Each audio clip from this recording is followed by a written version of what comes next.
ஏன் அப்படி பாக்குறீங்க? மறுபடியும் நான் அவளை பார்த்தேன். அவளா? யார் ஆனந்த்?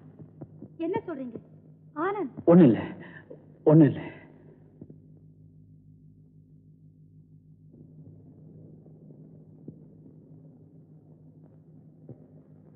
மை டியர் டாடி, ஆனந்த நிலை வர வர மோசமாகிறது.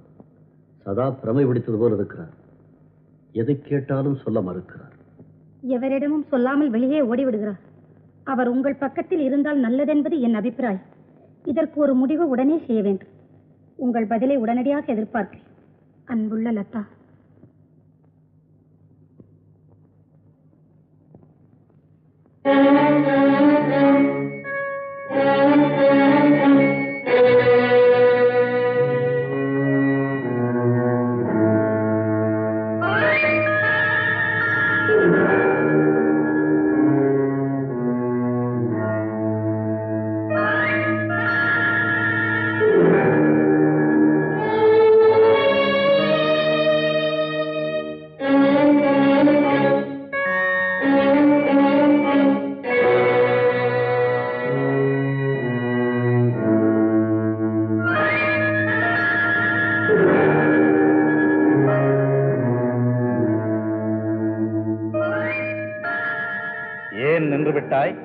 தயக்கமா? இன்னும் நீ இந்த மாய உலகின் மோக வலையிலே மயங்கி கிடக்கிறாய். அதிலிருந்து விடுபடும் வேளை வந்துவிட்டது. ஓ, எங்கே? அதோ பூமியும் ஆகாயமும் ஒன்று சேரும் அந்த அடிவானத்துக்கு அருகே. உன் கண்களுக்கு ஏதாவது தெரிகிறதா? இல்ல, ஒண்ணுமே தெரியல. ஆம், இந்த ஊனக்கண்களால் அதை பார்க்க முடியாது. என்ன சொல்றீங்க? நிறைவேறாத ஆசைகளோடு ஒரு அபலையின் ஆத்மா உனக்காக அலைந்து கொண்டிருக்கிறது. உன்னை எதிர்பார்க்கும் அந்த ஆத்மா உன் உருவத்தையோ உடலையோ எதிர்பார்க்கவில்லை, உன் ஆத்மாவைத்தான் எதிர்பார்க்கிறது. இரண்டு ஆத்மாக்களும் கலந்து மகளும் அந்த இன்பலோகத்தை காண வேண்டுமானால் இந்த மாய உடலை நீ உதறித்தள்ள வேண்டும். மண்ணுலகை விட்டே வெளியேற வேண்டும். உன் வரவை எதிர்பார்த்து 100 வருடங்களாக காத்திருக்கும் அந்த ஆத்மாவை நீ அடையாளம் தெரிந்து கொள்ள வேண்டாமா? 100 வருஷமா? ஆம், 100 வருடங்களுக்கு முன் அந்த ஜென்மத்தில் அவள் உன் மனைவி. நீங்கள் இருவரும் தனிமையில் ஆடிப்பாடி விளையாட இந்த மலைப்பகுதிக்கு வந்தீர்கள். இதே இடத்தில் தான் உன் மனைவி கால் தவறி கீழே விழுந்தாள். நீயும் அவளை விட்டு பிரிந்தாள். விழுந்தவள் எழுந்தாள். விந்தையான ஆவி உருவை அடைந்தாள். தென்றலிலே கலந்து தன் தெய்வத்தை தேடினாள். புயலோடு புயலாகி பூவுலகை வலம் வந்தாள். வேளை வந்துவிட்டது. குறித்து வைத்த விதி உங்களை மீண்டும் ஒன்று சேர்க்கப் போகிறது. அதனால் தான் நீ இங்கு வந்திருக்கிறாய். எந்த இடத்தில் அன்று பிரிந்தீர்களோ அதே இடத்தில் இன்று ஒன்று சேரப் போகிறீர்கள். வெண்ணிற ஆடை அணிந்து மோகன புன்னகை சிந்தி மௌன பாஷையிலே உன்னை வா வா என்று அழைக்கும் அந்த புனித ஆத்மாவை, உன் மனைவியை நீ காண வேண்டாமா? இங்கிருந்து குதித்து விடு. 2 ஆத்மாக்களின் புனித சங்கமத்தை நீ தாமதப்படுத்தாதே. குதித்து விடு. போ போ.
ஆனந்த், நீ நல்ல டாக்டர் மட்டுமல்ல, ஒரு நல்ல பேஷண்டா நடந்துக்கணும். அவ யாரு, எங்க வந்தா, எப்படி போனாங்கிறத மனசுல போட்டு குழப்பிக்காம கம்ப்ளீட் ரெஸ்ட் எடுத்துக்கணும். இப்போ உனக்கு ஓய்வு அமைதி இல்லைன்னா உன் உடல்நிலை எவ்வளவு பாதிக்கப்படுங்கிறத டாக்டரான உனக்கு நான் சொல்லணுமா என்ன? Please take rest. Latha,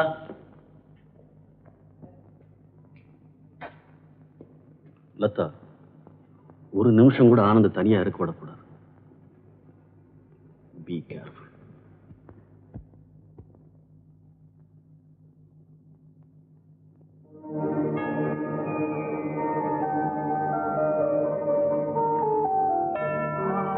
Latha, கொஞ்சம் டாக்டர் கூப்பிட்டேன்.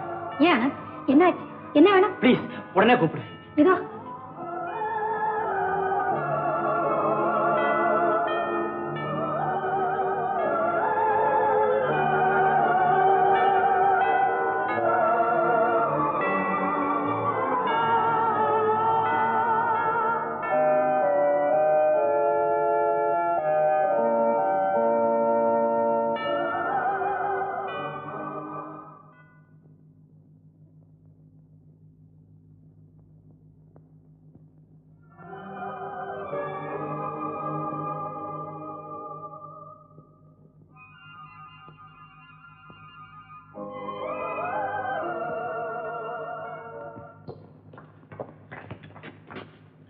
லதா, இப்பதான் உங்களை அவசரமா கூப்பிட்டு சொன்னார்.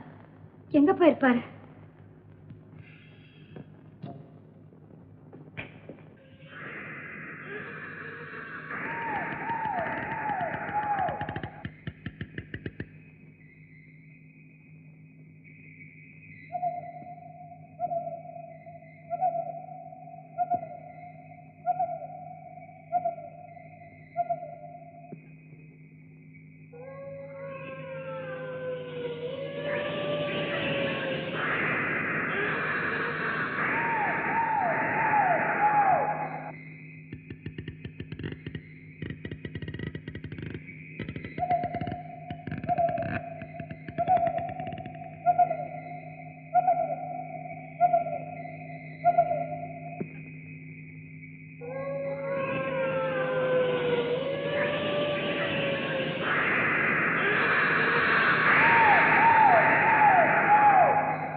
பங்களாவுக்கு வாங்க.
நான் இங்கே இருக்கேன்.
ஏன் நின்னுட்ட?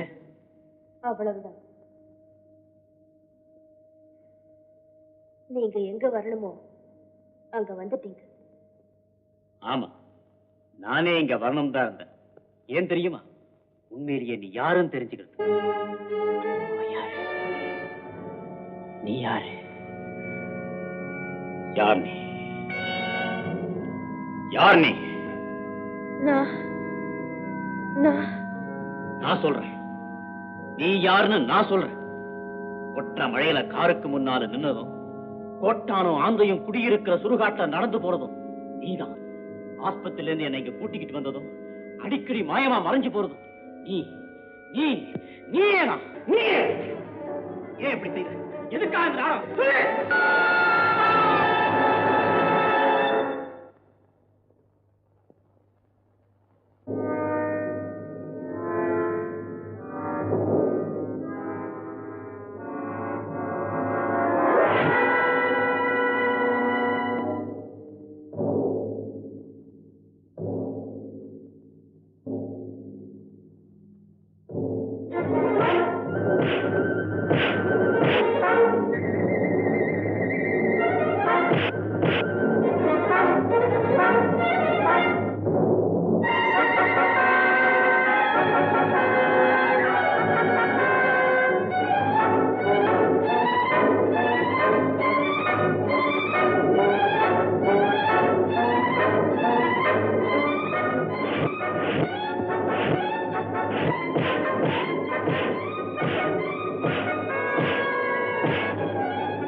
என்ன இது?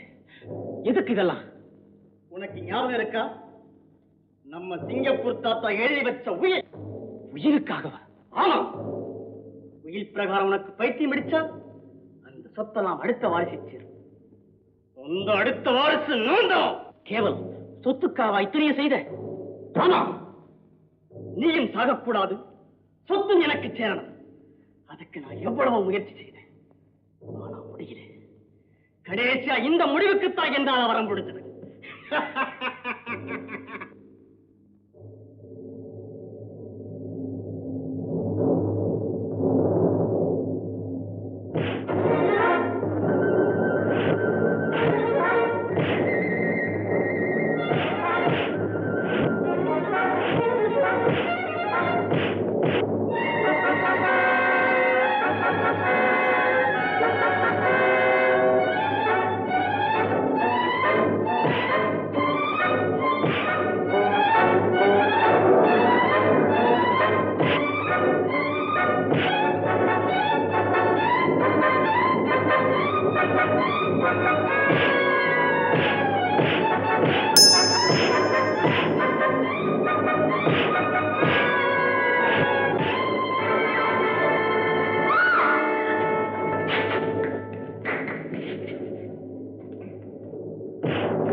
ரமேஷ், ரமாவை கொலை செய்த குற்றத்திற்காக அவனை அரெஸ்ட் பண்றேன்.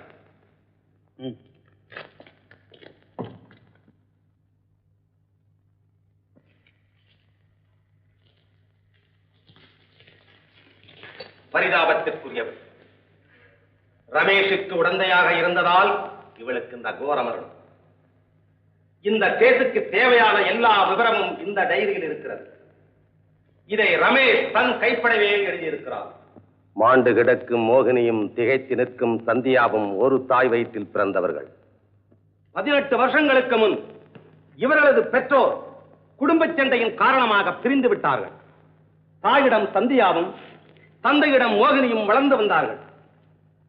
சந்தியாவின் தாய் ஆனந்தின் தாயாருக்கு தூரத்துறவு. சந்தியாவை தன் மருமகளாக்கிக் கொள்வதாக ஆனந்தின் தாய் சந்தியாவின் அம்மாவுடைய மரணத்திருவாயில் வாக்கு கொடுத்திருந்தார்கள். இதெல்லாம் தெரிந்த ரமேஷ், சந்தியா, மோகினி இருவரது உருவ ஒற்றுமையை பயன்படுத்தி ஆனந்தை பைத்தியமாக்கி அவருக்கு வரவிருந்த சொத்துக்களை அபகரிக்க பிரமாதமான திட்டம் ஒன்றை உருவாக்கினான். குடிகார தகப்பனிடம் சென்றான், குடி கொடுத்தான், ஆசை காட்டினான், மோகினியை தன் பொறுப்பிலே ஏற்றுக்கொண்டான். சந்தியாவின் பழக்க வழக்கங்களையும் அவளுக்கு பிரியமான பாட்டையும் மோகினிக்கு கற்றுக் கொடுத்தான். முதலாக ஆனந்தின் கார் முன்னால் மோகினியை நிறுத்தி தன் மோசடி நாடகத்தின் முதல் காட்சியை ஆரம்பித்து வைத்தான். சுடுகாட்டு கதவு தானா திறந்ததே.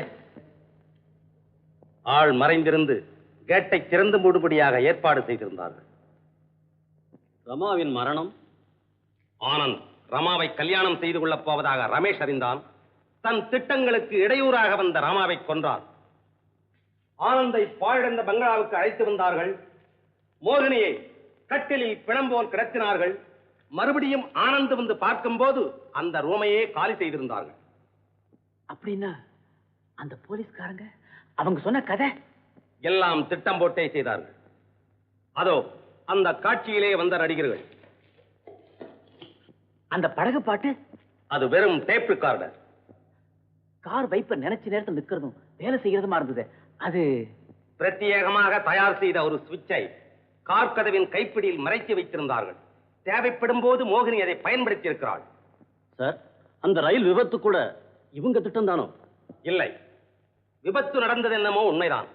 ஆனால் விபத்துக்கு முன்னாலேயே ரமேஷின் ஆட்கள் சந்தியாவை கடத்தி விட்டார்கள். அந்த விபத்தை அவர்கள் பயன்படுத்தி விட்டார்கள். மற்ற விவரங்களை சந்தியாவே சொல்லட்டும். ரயில் இருந்து என்ன கடத்தி வந்த பிறகுதான் அவரை பைத்தியமாக்க இப்படி ஒரு பெரிய கூட்டமே வேலை செய்யறதுங்கிறத நான் புரிஞ்சுக்கிட்டேன். சில சமயங்கள்ல அவளை மறைச்சு என்னையும், என்ன மறைச்சு அவளையும் அவருக்கு காட்டினாங்க. இங்கிருந்து நான் தப்பிக்க ஏதாவது முயற்சி செஞ்சா என் கணவர் கொல்லப்படுவார்னு சொல்லி என்ன மிரட்டி வச்சிருந்தாங்க. டாக்டர் வீட்டுல நடக்கிறதெல்லாம் இவங்களுக்கு அப்பப்போ எப்படி தெரிஞ்சது? எல்லாம் ரவுடி ரங்கனின் வேலை. ரங்கனா? ஆம், உங்க வீட்டிலே மாதவன் என்ற பெயரிலே வேலைக்கு சேர்ந்து ரமேஷுக்கு அப்பப்ப செய்திகளை ரகசியமாக அனுப்பி வைத்தது இவன்தான். இவனது உண்மை பெயர் ரவுடி ரங்கன். உங்களை கொண்டு போகணும். திட்டமிட்டு பிறரை ஏமாற்றி வாழ நினைப்பவர்களுக்கு ரமேஷின் முடிவு ஒரு பாடமாக இருக்கட்டும்.